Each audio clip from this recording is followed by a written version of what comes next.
જય માતાજી અને જય દ્વારકાધીશ બધાઈને। તમને લોકોને મારો અવાજ જેવો લાગે એવો, પણ હું તો દરરોજ મારા વ્લોગની શરૂઆત એક સરસ મજાના સોંગની સાથે જ કરીશ।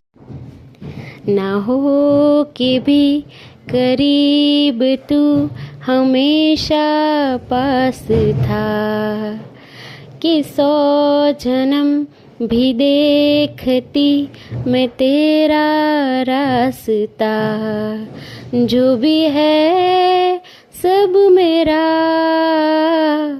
तेरे हवाले कर दिया, जिस्म का हर रुआ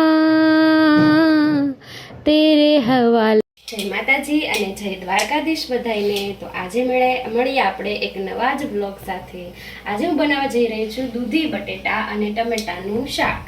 હંમેશા રસોઈ બનાવું તો સૌથી પહેલા અન્નપૂર્ણામાનું નામ લેવું। જો રસોઈ બગડે તો મને કોમેન્ટ કરજો, તમારી રસોઈ ક્યારેય નહીં બગડે।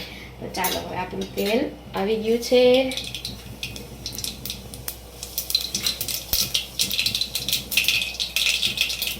હંમેશા જ્યારે શાક બનાવો ત્યારે જો શાકમાં આ ચમકારો થાય તો જ શાકની સુગંધ અને સ્વાદ સરસ આવે, નહીતર ન આવે।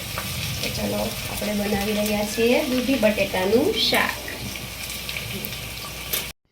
ચલો શાક બની ગયું છે આપણું રેડી। આ છે સલાડ, રોટલી, અથાણા, બધું જ રેડી।